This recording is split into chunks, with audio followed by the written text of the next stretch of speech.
Salut à tous, bienvenue sur Actu MMA pour un nouveau podcast. Alors aujourd'hui on va parler de Jon Jones qui a enfin obtenu son combat face au GOAT des lourds Stipe Miocic après des mois et des mois d'attente. Donc le combat aura lieu en novembre au Madison Square Garden de New York. On s'attend à un truc légendaire, sûrement le dernier combat de la carrière de Jon Jones. On va discuter de tout ça avec Anthony comme d'habitude. C'est parti.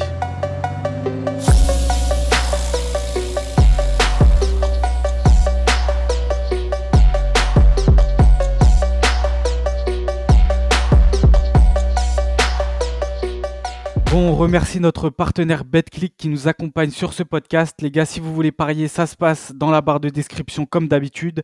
Et je précise aussi que c'est interdit aux moins de 18 ans, très important.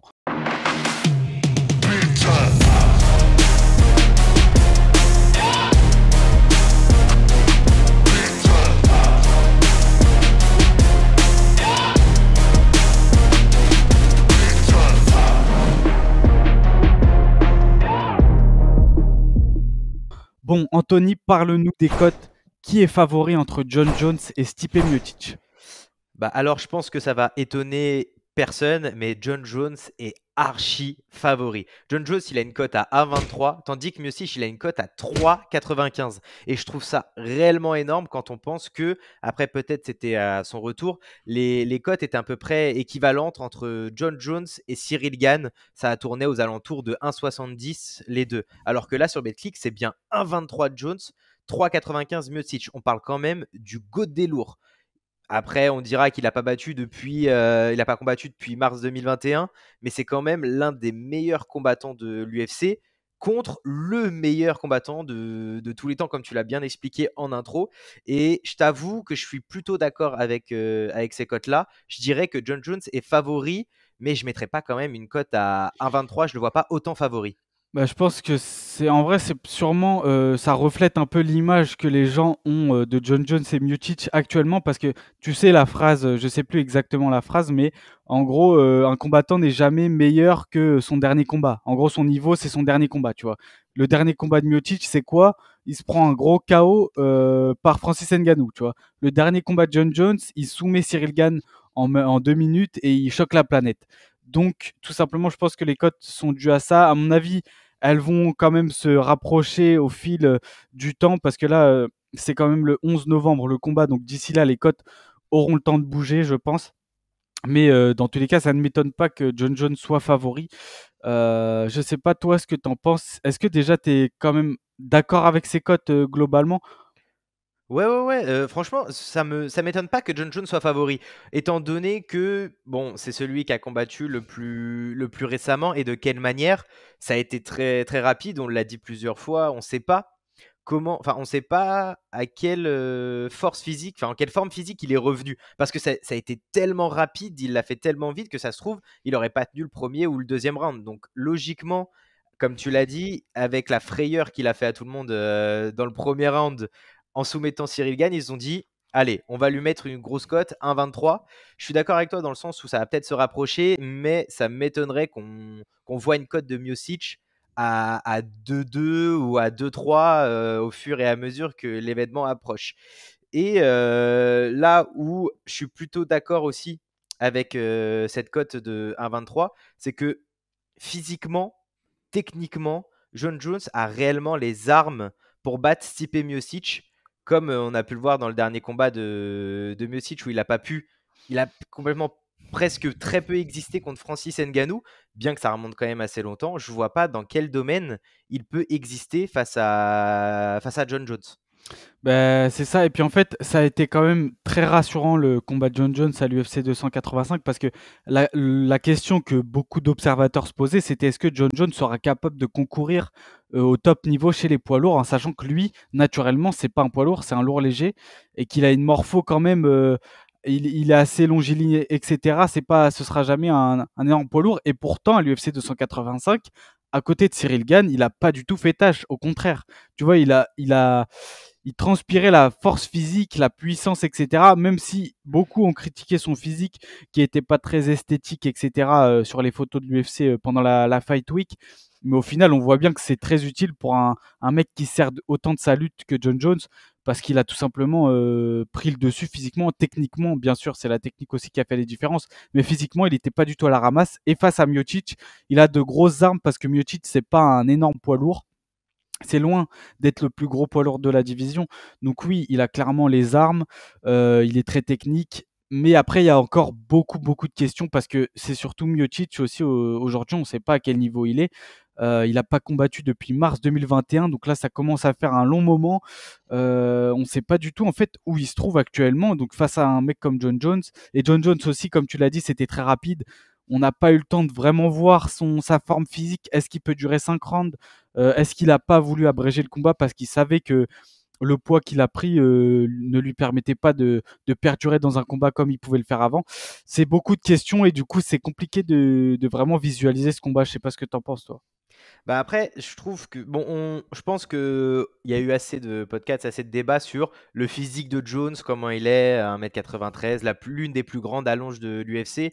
Miocic, c'est pareil. Moi, ce qui m'a le plus percuté dans l'esprit enfin dans le comportement plutôt de Stipe Miocic là, que je te parle, c'est que tu sais quand il a battu Cyril Gane, il a pris la ceinture John Jones, il a provoqué Stipe Miocic. Il l'a provoqué complètement. Et quand la caméra est arrivée sur Mm. Stipe Miocic, on n'a pas vu d'agressivité, d'animosité. On le voyait un peu un papa tranquille, un papa de 40 ans tranquille. Il est là, il est venu regarder. Il y a la caméra qui tombe sur lui. Bon, il sourit, limite un peu gêné. J'ai pas vu le combattant qui avait envie de se battre, alors que tu as bien vu quand Sterling a battu Cerudo, O'Malley, il est monté direct dans l'octogone face à face. Quand Duplessis, il a battu Whittaker, Adesanya, il est monté direct dans l'octogone. Enfin, tu vois, c'est ce manque d'agressivité. Après, mais aussi, c'est pas le plus grand trash talker de l'UFC, c'est pas le plus agressif non plus, mais même c'est ce côté de chien, ce côté agressif du combattant que je vois pas en Stipe Miocic, alors que John Jones l'a complètement. Ça me fait dire que est-ce que réellement voilà, est-ce que réellement il a envie de battre John Jones? Bah, c'est vrai que bah, je pense beaucoup de personnes partagent ta pensée. Et c'est un peu ce qui laisse paraître. Même, on n'est pas des analystes corporels ou je ne sais quoi, mais c'est vrai je sais pas, il avait l'air un peu en retrait, tu vois. On dirait qu'il voulait même pas être là à ce moment-là quand la caméra se braque sur lui. Et il y a beaucoup de gens qui sont un peu inquiets sur ça, sur son état d'esprit à 40 ans. Est-ce qu'il a encore envie de combattre? Est-ce que sa défaite parce que beaucoup en rigolent, mais est-ce que sa défaite face à Francis l'a pas totalement traumatisé ou impacté en tout cas mentalement pour la suite de sa carrière? Parce que ça peut être très traumatisant quand même de prendre un gros KO par Francis Ngannou.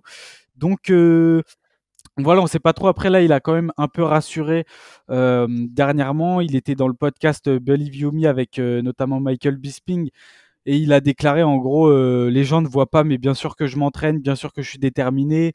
Et en gros, il a même annoncé un finish sur John Jones. Il a expliqué qu'il allait dans le combat pour le finir et qu'il était aussi conscient du danger que représentait John Jones. Encore heureux, il a dit en gros qu'il était assez imprévisible, qu'il était complet, qu'il pouvait être dangereux dans tous les domaines et qu'il allait pas le laisser dicter le combat en fait. Donc c'est une déclaration quand même qui montre qu'il est encore présent mentalement, qu'il est aussi conscient du danger que représente John Jones. Donc à voir. Après, on sait aussi que les combattants parlent en interview, on ne sait pas exactement ce qu'ils font. Comme il dit, on ne sait pas ce qu'il fait. Ça se trouve, il s'entraîne comme un chien et Ouais. il a la grinta, tu vois, on ne sait pas. Mais c'est vrai que c'est pas très rassurant en sachant aussi que Miocic, sur ses 4 derniers combats, c'est Francis Ngannou en 2018, donc grosse perf. Et après, il y a eu la trilogie face à Daniel Cormier. Donc en gros, ses derniers adversaires, c'est Francis Ngannou et Daniel Cormier. C'est tout. Tu Ah. vois, donc ça fait quand même pas mal d'années. Là, il n'a pas combattu. Donc c'est vrai beaucoup de fans sont assez inquiets sur son niveau et John Jones, vu ce qu'il a montré face à Cyril Gane, c'est pour ça que ça m'étonne pas les cotes de Paris. Et dans mon esprit, John Jones c'est aussi le favori, quoi, parce que physiquement, c'est un peu la question que moi j'avais globalement. Il m'a rassuré à l'UFC 285, il m'a carrément rassuré. Après, sur son cardio, etc., c'est vrai qu'on n'a pas de réponse. Donc ouais, beaucoup, beaucoup de questions, mais c'est quand même potentiellement le dernier combat de la carrière de John Jones qui, à mon avis, veut juste un dernier accomplissement sur son palmarès. Il veut taper le GOAT des lourds, raccrocher les gants, et puis voilà, l'histoire sera belle, tu vois. Ouais, et puis enfin, je trouve qu'il est quand même très difficile à analyser ce combat-là. C'est Aldric Cassata qui disait que pour bien analyser un combattant, un combat, en tout cas lui, ce qu'il fait, pour Manon Furo, c'est qu'il regarde les 4 derniers combats de l'adversaire. Ok, regarde les 4 derniers, comme tu l'as dit, hein, les 4 derniers combats de Miocic, c'est Ngannou Cormier et, et John Jones, ça date en fait, c'est 2019-2020. Bah ouais. Comment tu veux analyser un mec qui a combattu la dernière fois il y a 3 ans et un mec qui a combattu aussi la dernière fois il y a 3 ans, sauf que son dernier combat, là, en 2000, en mars, 2000, ouais, ouais, 21. ouais, contre Cyril Gann, c'était même pas 2 minutes. Enfin, va analyser ce type de combat. C'est pour ça que rien que les entraîneurs, ça doit être un boulot monstre de trouver les dernières images de soit Stipe Miocic ou soit John Jones. J'aimerais pas être dans le camp d'un des deux combattants parce que faut analyser des mecs qui n'ont pas combattu ou qui ont très peu combattu ces 3 dernières années. Et donc, les codes de Paris font en fonction de la notoriété ou simplement, comme tu l'as dit, du moment. John Jones, un 23 favori, non, ça me choque pas. Et je pense que ouais, ça peut être carrément mon prono pour une victoire de John Jones. Ah oui, clairement, moi aussi, je pense que dans mon esprit actuellement, comme je l'ai dit, il est clairement favori.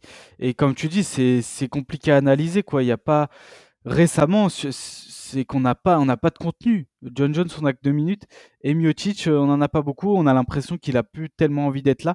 Et d'ailleurs, je me demande parce que John Jones a déclaré que lui, c'était potentiellement le dernier combat de sa carrière. Ce serait beau, pour obtenir son chant du cygne au Madison Square Garden de New York face au GOAT des lourds. Encore un nouveau gros nom sur son palmarès. Tu sais, ça me rappelle un peu l'image sur Twitter où tu vois John Jones et derrière lui, il y a tous les crânes de ses adversaires, etc. Tu rajoutes Miocic, c'est bon. Qu'est-ce que tu veux faire de plus? Euh, et lui-même, on en a déjà parlé dans un précédent podcast, mais je pense que ça l'arrangerait de finir là-dessus et de pas retenter le diable à aller défier des jeunes concurrents qui ont la dalle, comme je pense à des Thomas Spinal ou des Sergei Pavlovitch, tu vois, risquer en vrai de tout briser, de briser tout son héritage sur un combat. Là, c'est un combat plutôt prenable pour lui, donc c'est logique. Et je me demande, est-ce que Stipe Miocic, si, bah, après ce combat-là, est-ce qu'il va continuer tout simplement, qu'il perde ou qu'il gagne? Est-ce que toi, tu le vois continuer sa carrière? S'il gagne, je pense qu'il raccroche les gants parce que clairement, ce serait incroyable pour lui de raccrocher là-dessus. Et s'il perd, est-ce que tu le vois retenter un run pour le titre ou être gatekeeper chez les poids lourds? Personnellement, non.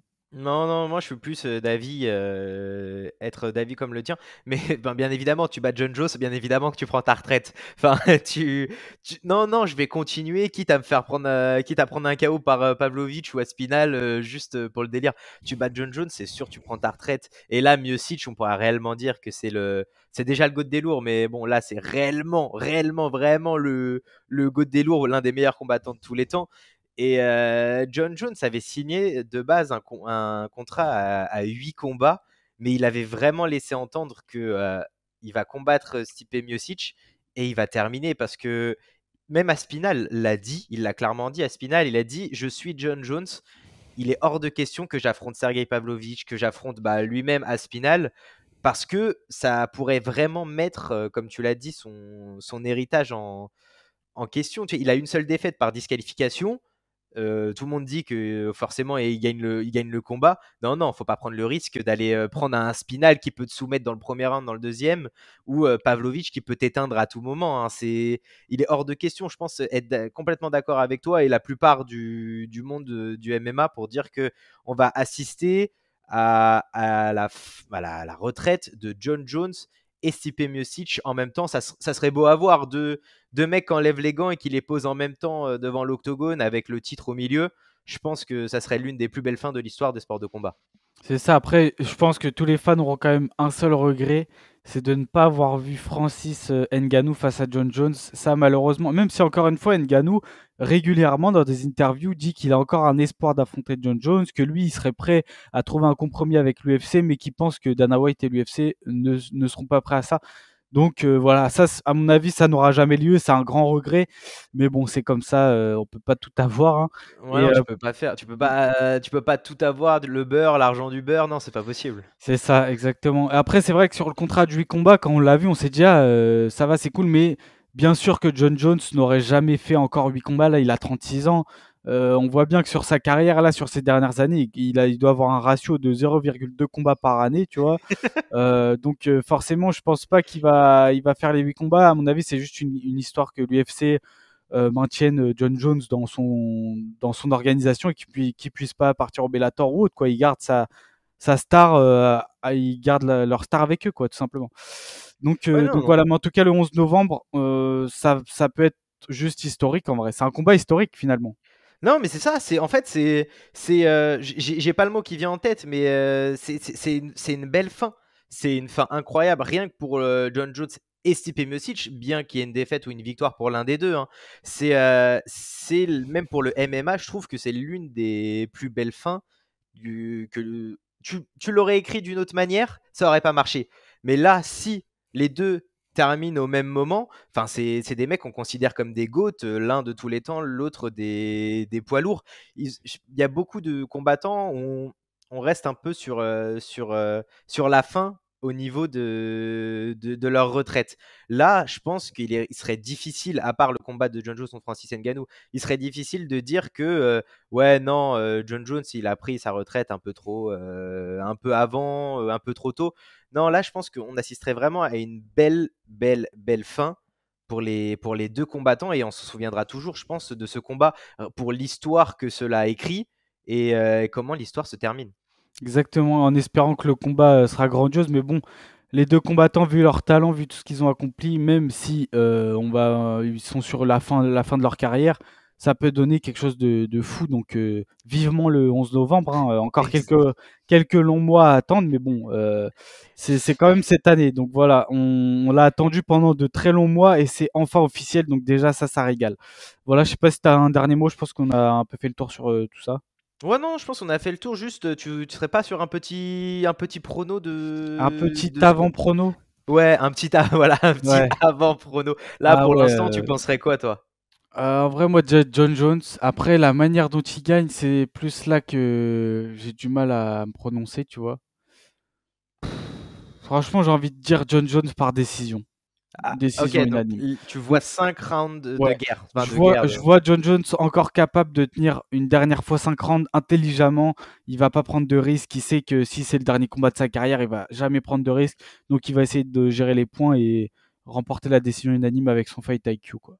Je pense que t'as pas tort quand tu dis que ils vont peut-être être un peu stressés dans le sens où ils se disent c'est peut-être leur dernier combat, ils vont pas trop jouer, être trop dans l'émotion dans ce combat. Ils vont peut-être attendre un petit peu, mais je vois quand même un John Jones l'emporter par soumission au troisième, par contre, au troisième round. Ok, tu vois quand même capable de soumettre Miocic. Ouais, je sais pas, Ok, bah, il a soumis Cyril Gann. ouais. Pourquoi pas Il est, Stipe de Miocic? toute façon, il est capable de tout. En vrai, c'est John Jones. Hein. Mais c'est aussi Miocic en face. C'est juste que, bon, Voilà, bah, on sait pas trop. Voilà, on sait pas trop.